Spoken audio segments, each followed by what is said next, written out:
Hi guys, welcome back to my YouTube channel that is Swapna's tutorial. So ನೀವೇನೇ ನನ್ನ ಚಾನಲ್ಗೆ subscribe ಆಗಿಲ್ಲ ಅಂದರೆ ಪ್ಲೀಸ್ ಸಬ್ಸ್ಕ್ರೈಬ್ ಆಗಿ, ವೀಡಿಯೋಸ್ನ ಲೈಕ್ ಮಾಡಿ, ಶೇರ್ ಮಾಡಿ, ಹಾಗೆ ಕಮೆಂಟ್ ಮಾಡಿ. ಸೊ ಇವತ್ತು ನಾನು ಮಾಡ್ತಿರೋ ಸಬ್ಜೆಕ್ಟ್ ಯಾವುದು ಅಂದರೆ ಥರ್ಡ್ ಸೆಮ್ BComನ ಕನ್ನಡ ಒಂದು ಸಬ್ಜೆಕ್ಟ್ನ ಎಕ್ಸ್ಪ್ಲೈನ್ ಮಾಡ್ತಿದ್ದೀನಿ. ಸೊ ಅದರಲ್ಲಿ ಇಂಪಾರ್ಟೆಂಟ್ ಕ್ವಶನ್ಸ್ನ ಈ ಒಂದು ವಿಡಿಯೋದಲ್ಲಿ ಹೇಳ್ತಾ ಹೋಗ್ತೀನಿ, ಓಕೆನಾ. ಅಂದರೆ ಇದು ಎಕ್ಸಾಮ್ ಪಾಯಿಂಟ್ ಆಫ್ ವ್ಯೂ ತುಂಬ ಇಂಪಾರ್ಟೆಂಟ್ ಕ್ವಶನ್ಸ್ ಆಗಿದೆ. ನನ್ನ ಪ್ರೀವಿಯಸ್ ವಿಡಿಯೋದಲ್ಲಿ ನೀವು ನೋಡೋದಾದರೆ 2 and 5 ಮಾರ್ಕ್ಸ್ನ ಎಕ್ಸ್ಪ್ಲೈನ್ ಮಾಡಿದ್ದೀನಿ. ಬಟ್ ಈ ಒಂದು ವಿಡಿಯೋದಲ್ಲಿ 10 ಮಾರ್ಕ್ಸ್ ಇಂಪಾರ್ಟೆಂಟ್ ಕ್ವಶನ್ಸ್ನ ಎಕ್ಸ್ಪ್ಲೈನ್ ಮಾಡ್ತಿದ್ದೀನಿ. ಸೊ ನಾವು ನೋಡೋಣ 10 ಮಾರ್ಕ್ಸ್ ಯಾವುದೆಲ್ಲ ಇಂಪಾರ್ಟೆಂಟ್ ಕ್ವಶನ್ಸ್ ಇದೆ ಅಂತ ಹೇಳಿ. ಸೊ ನೋಡಿ, ಫಸ್ಟ್ ಒನ್, ಬಡತನ ನಿರ್ಮೂಲನೆಗೆ ಪರಿಹಾರಗಳೇನು ವಿವರಿಸಿ ಅಂತ ಇಲ್ಲಿ ಕೇಳಿದ್ದಾರೆ. ಅಂದರೆ ನೀವು ಇದನ್ನು ಎಷ್ಟು ಆನ್ಸರ್ ಬರಿಬೇಕು ಅಂದರೆ ಇಲ್ಲಿ ಕಂಪ್ಲೀಟಾಗಿ ಈ ಒಂದು ಬಡತನ ನಿರ್ಮೂಲನೆ ಏನು ಪರಿಹಾರಗಳಿದೆಯಲ್ಲ ಅದನ್ನು ಕಂಪ್ಲೀಟಾಗಿ ಒಂದು 4 ಪೇಜಸ್ವರೆಗೂ ಆನ್ಸರ್ ಅನ್ನೋದನ್ನ ಬರೀರಿ, ಓಕೆನಾ. ಯಾಕೆ 4 ಪೇಜಸ್ ನೀವು ಬರೀಬೇಕು ಅಂದರೆ 4 ಅಥವಾ 2.5 ಅಥವಾ 3 ಪೇಜಸ್ ಈ ರೀತಿ ಬರಿತಾ ಹೋಗಿ. ನೀವು ಪೇಜಸ್ನ ಕೌಂಟ್ ಮಾಡಿಕೊಂಡು ಯಾವುದಕ್ಕೂ ಕೂಡ ಶಾರ್ಟೇಜ್ ಆಗದೆ ರೀತಿ ಬರೀರಿ. ಯಾಕೆಂದರೆ ಒಂದ್ಸತಿ ನಿಮ್ಗೆ ಆ ಬುಕ್ಲೆಟ್ ಕೊಟ್ಟರೆ ಮತ್ತೆ ನಿಮಗೆ ಶೀಟ್ಸ್ ಅನ್ನೋದು ಎಕ್ಸ್ಟ್ರಾ ಕೊಡೋಲ್ಲ. ಸೊ ಅದಕ್ಕೆ ನೀವು ಪ್ರಾಪರಾಗಿ ಬರೆದ್ರೆ ಏನಾಗುತ್ತೆ ಅಂದರೆ ನೀಟಾಗಿ ಫಸ್ಟೇ ಇವಾಗ ಎಕ್ಸಾಮಲ್ಲಿ ನಿಮಗೆ ಬುಕ್ಲೆಟ್ ಕೊಟ್ಟಿದ ತಕ್ಷಣ ನೀವು ಒಂದ್ಸತಿ ಡಿವೈಡ್ ಮಾಡ್ಕೊಬೇಡಿ. ಇಷ್ಟು 2 ಮಾರ್ಕ್ಸ್ಗೆ, ಇಷ್ಟು 4 ಮಾರ್ಕ್ಸ್ಗೆ, ಇಷ್ಟು 5 ಮಾರ್ಕ್ಸ್ಗೆ, ಇಷ್ಟು 10 ಮಾರ್ಕ್ಸ್ಗೆ ಆ್ಯಂಡ್ ರಿಮೈನಿಂಗ್ ಎಲ್ಲ ಗ್ರಾಮರ್ ಪಾರ್ಟ್ಗೆ ಅಂತ ಹೇಳಿ ನೀವು ಇಲ್ಲಿ ಡಿವೈಡ್ ಮಾಡಿಕೊಂಡು ಆಮೇಲೆ ಬರೀತಾ ಹೋಗಿ. ಸೊ ಅಲ್ಲೇನಾಗುತ್ತೆ ಅಂದರೆ ನೀವು ಒಂದೇ ಕ್ವಶನ್, ಇವಾಗ ಎಷ್ಟೊಂದು ಜನ ಏನು ಮಾಡ್ತಾರೆ ಅಂದರೆ 10 ಮಾರ್ಕ್ಸಲ್ಲಿ ಏನೇ 3 ಬರಿಬೇಕಲ್ಲ, ಅದ್ರ ಬದಲು ನಾನು 4 or 5 ಬರೆದ್ಬಿಡೋಣ, ಯಾವುದಕ್ಕೆ ಮಾರ್ಕ್ಸ್ ಬಂದರೂ ಬರಲಿ ಅಂದ್ಬಿಟ್ಟು ಒಬ್ಬೊಬ್ರು ಏನು ಮಾಡ್ತಾರೆ, ಒಂದೊಂದು ಕ್ವಶನ್ 10 ಮಾರ್ಕ್ಸ್ ಕ್ವಶನ್ 2 ಪೇಜಸ್ಸು ಅಥವಾ 1 ಪೇಜಸ್ಸು ಬರೆದ್ಬಿಟ್ಟು ಸುಮ್ಮನೆ ಆಗೋಗ್ತಾರೆ. ಅದ್ರ ಬದಲು ಇವಾಗ 3 ಕ್ವಶನ್ಸ್ ಏನು ಬೇಕಲ್ಲ, ಸೊ 3 ಕ್ವಶನ್ಸ್ ಮೇಲೆ ಫೋಕಸ್ ಮಾಡಿ, 3 ಕ್ವಶನ್ಸೇ ಜಾಸ್ತಿ ಬರೀರಿ. ಅವಾಗ ನಿಮ್ಗೆ ಇನ್ನೂ ಜಾಸ್ತಿ ಪ್ರಾಪರಾಗಿ ಮಾರ್ಕ್ಸ್ ಅನ್ನೋದು ಸಿಗುತ್ತೆ. ಅಕಸ್ಮಾತ್ ಲಾಸ್ಟಲ್ಲಿ ನಿಮಗೆ ಪೇಜಸ್ ಉಳಿತು ಅಂದರೆ ಆಗಬೇಕಾದ್ರೆ ನೀವು ಎಕ್ಸ್ಟ್ರಾ ಅಟೆಂಡ್ ಮಾಡ್ತಾ ಹೋಗಿ, ಓಕೆನಾ. ಅಂದರೆ ಈ ಕ್ವಶನ್ಸ್ ಬಂದುಬಿಟ್ಟು ನಿಮಗೆ ಎಕ್ಸಾಮ್ ಪಾಯಿಂಟ್ ಆಫ್ ವ್ಯೂ ತುಂಬ ಇಂಪಾರ್ಟೆಂಟ್ ಕ್ವಶನ್ಸು. ಈ ಕ್ವಶನ್ಸ್ ಬರ್ದಿಲ್ಲ ಅಂದ್ರೂ ಕೂಡ ನೀವು ಏನು ನಾನು ಲೆಸನ್ಸ್ ಅಪ್ಲೋಡ್ ಮಾಡಿದ್ದೀನಲ್ಲ, ಸೊ ಅದರಲ್ಲಿ ನೀವು ಕಂಪ್ಲೀಟಾಗಿ ಲೆಸನ್ಸ್ನ ಪ್ರಾಪರಾಗಿ ನೋಡ್ಕೊಂಡು ಹೋದರೆ ಸಾಕು. ಅವಾಗ ನಿಮಗೆ ಯಾವುದೇ ಅವರು ಒಂದು ಕ್ವಶನ್ ಕೊಟ್ಟರು ಕೂಡ ನೀಟಾಗಿ ಆನ್ಸರ್ ಮಾಡೋಕ್ಕಾಗುತ್ತೆ, ಓಕೆನಾ. ಇನ್ನು ನೆಕ್ಸ್ಟ್ ಕ್ವಶನ್ ನಾವು ನೋಡೋದಾದರೆ, ಹರಿಶ್ಚಂದ್ರನು ಮತ್ತು ಗಾನರಾಣಿಯರ ನಡುವೆ ನಡೆದ ಸಂವಾದವನ್ನು ವಿವರಿಸಿ ಅಂತ ಇಲ್ಲಿ ಹೇಳಿದ್ದಾರೆ. ಅಂದರೆ ಹರಿಶ್ಚಂದ್ರ ಮತ್ತು ಗಾನರಾಣಿಯರು ಏನಿದಾರಲ್ಲ ಅವ್ರ ಮಧ್ಯೆ ಏನು ಸಂವಾದ ಅಥವಾ ಒಂದು ಮಾತುಕತೆ ಆಗುತ್ತಲ್ಲ ಅದ್ರ ಬಗ್ಗೆ ನೀವು ಕಂಪ್ಲೀಟಾಗಿ ಹೇಳ್ತಾ ಹೋಗಬೇಕಾಗುತ್ತೆ ಅಥವಾ ಬರಿತಾ ಹೋಗಬೇಕಾಗುತ್ತೆ. ನೆಕ್ಸ್ಟು, ಜಯಶ್ರೀ ಕಣ್ಣಿಯವರು ಬಾಲ್ಯದಲ್ಲಿ ಬೆರೆತ ಹೊಳೆ ಹಳ್ಳಿಗಳ ಅನುಭವದ ಕುರಿತು ವಿವರಿಸಿ. ಸೊ ನೋಡಿ, ಇದೆಲ್ಲ ನೀವು ಇಲ್ಲ ಒಂದೇ ಪೇಜ್ ಇಡೀ ಲೆಸನ್ ಬರಿತೀನಿ ಅಂದರೆ ಆಗಲ್ಲ. ಸೊ ಅದಕ್ಕೆ ಅಟ್ಲೀಸ್ಟ್ 3 to 4 ಪೇಜಸ್ವರೆಗೂ ಆದರೂ ಬೇಕು. ಸೊ ನೀಟಾಗಿ ಬರಿತಾ ಹೋಗಿ. ನೆಕ್ಸ್ಟ್, ಕೃಷಿ ಮಹಿಳೆಯಾಗಿ ಗೆದ್ದಂತಹ ಸೌಭಾಗ್ಯರವರು ಯಶೋಗತೆಯನ್ನು ವಿವರಿಸಿ ಅಂತ ಇಲ್ಲಿ ಹೇಳಿದ್ದಾರೆ.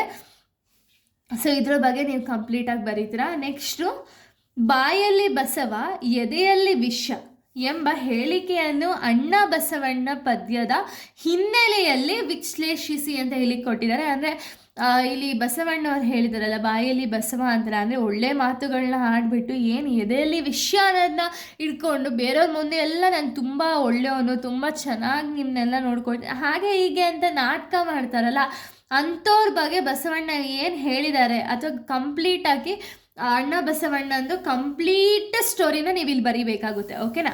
ನೆಕ್ಸ್ಟು, ಕುಟುಂಬದ ಹಿರಿಯರ ಸ್ಥಾನವನ್ನು ಯಾರಿಂದಲೂ ತುಂಬಲು ಸಾಧ್ಯವಿಲ್ಲ, ಆಗಮನ ಪಠ್ಯದ ಹಿನ್ನೆಲೆಯಲ್ಲಿ ವಿವರಿಸಿ ಅಂತ ಇಲ್ಲಿ ಹೇಳಿದ್ದಾರೆ. ಅಂದರೆ ಏನು ಅಂದರೆ ಇವಾಗ ನಿಮಗೆ ಗೊತ್ತಿದೆ, ಅಂದರೆ ಇವಾಗ ಒಬ್ಬರು ಹಿರಿಯರು ಮನೇಲಿದ್ದರು ಆಯಿತಾ, ಅಥವಾ ಇಬ್ಬರು ಹಿರಿಯರು ಮನೇಲಿದ್ದರು ಅಂದಾಗ ಆ ಮನೆ ಚೇಂಜಸ್ ಏನಿರುತ್ತೆ ನೋಡಿ, ಆ ಚೇಂಜಸ್ಸು ಎಷ್ಟು ಚೆನ್ನಾಗಿರುತ್ತೆ ಅಲ್ವಾ.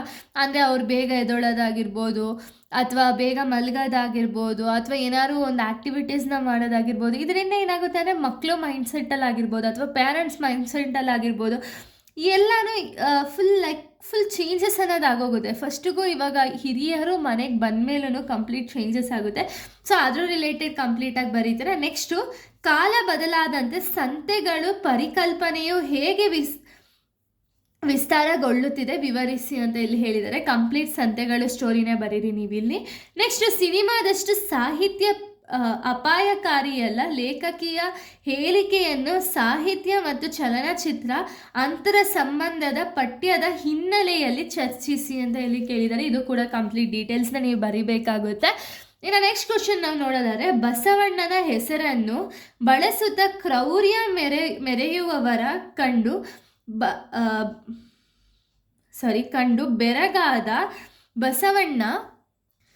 ಬಸವನ ಮನಸ್ಥಿತಿಯ ಬಗ್ಗೆ ನಿಮ್ಮ ಅನಿಸಿಕೆಯನ್ನು ವಿವರಿಸಿ ಅಂತ ಇಲ್ಲಿ ಹೇಳಿದ್ದಾರೆ.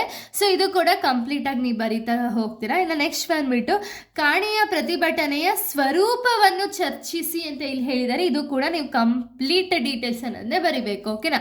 ಸೊ ಇಷ್ಟು ಕೂಡ ನೀವು ಬರೆದು ಪ್ರಾಪರಾಗಿ ನೀಟಾಗಿ ಕಂಪ್ಲೀಟಾಗಿ ಏನೇನೆಲ್ಲ ಇದೆಯಲ್ಲ ಎಲ್ಲನೂ ಕಂಪ್ಲೀಟಾಗಿ ಬರೆದ್ರೆ ಇದು ನಿಮಗೆ 10 ಮಾರ್ಕ್ಸ್ ಅನ್ನೋದು ಸಿಗುತ್ತೆ. ಸೊ 10 ಅಂದರೆ ಇಲ್ಲಿ 3 ಕ್ವಶನ್ಸ್ ನಿಮ್ಗೆ ಅಟೆಂಡ್ ಮಾಡಬೇಕು. ಸೊ ನನ್ನ ಒಂದು ಸಜೆಷನ್ ಏನು ಅಂದರೆ, ನೀವು ಕಂಪ್ಲೀಟ್ ಲೆಸನ್ಸು ಪೊಯಮ್ಮು ಎಲ್ಲನೂ ಕೂಡ ನೀಟಾಗಿ ಅನಾಲಿಸಿಸ್ ಮಾಡಿಬಿಟ್ಟು ನೀಟಾಗಿ ತಿಳ್ಕೊಂಡು ಹೋಗಿ, ಓಕೆನಾ. ಸೊ ಇದರಲ್ಲಿ ನಿಮ್ಗೆ ಯಾವುದೇ, ಇವಾಗ ಎಕ್ಸಾಂಪಲ್ ಸಂತೆಗಳು ಅಂದ್ಕೊಳ್ಳಿ, ಈ ಸಂತೆಗಳಲ್ಲಿ ಯಾವುದೇ ಒಂದು ಕೊಟ್ಟರೂ ಕೂಡ ನೀವು ಎಲ್ಲನೂ ಇವಾಗ 10 ಮಾರ್ಕ್ಸ್ ಕೊಟ್ಟರು ಅಂದರೆ ಕಂಪ್ಲೀಟ್ ಲೆಸನ್ನೇ ಬರೀರಿ. ಇಲ್ಲ ನಮಗೆ ಸ್ವಲ್ಪ ಇವಾಗ ಯಾವುದೋ ಒಂದು ಪರ್ಟಿಕ್ಯುಲರ್ ಟಾಪಿಕೇ ಕೊಟ್ಟರು ಅಂದರೆ ಆ ಪರ್ಟಿಕ್ಯುಲರ್ ಟಾಪಿಕೇ ಬರೀರಿ. ಸೊ ಅಂದರೆ ಏನು ಅಂದರೆ ನಿಮಗೆ ನೀಟಾಗಿ ನೋಡ್ಕೊಂಡು ಹೋಗಿದ್ರೆ ಸಾಕು, ಕಂಪ್ಲೀಟಾಗಿ ಯಾವುದೇ ಕ್ವಶನ್ ಬಂದರೂ ಕೂಡ ನೀವು ಅನಾಲಿಸಿಸ್ ಅನ್ನೋದನ್ನ ಮಾಡ್ಬೋದು, ಓಕೆನಾ. ಇಲ್ಲಿಗೆ ಈ ಒಂದು ಟಾಪಿಕ್ ಅನ್ನೋದು ಕಂಪ್ಲೀಟ್ ಆಗುತ್ತೆ. ನೆಕ್ಸ್ಟ್ ವೀಡಿಯೋದಲ್ಲಿ ನಾನು ಬೇರೆ ಒಂದು ಲೆಸನ್ನ ಎಕ್ಸ್ಪ್ಲೈನ್ ಮಾಡ್ತೀನಿ. So thank you guys, thanks for watching.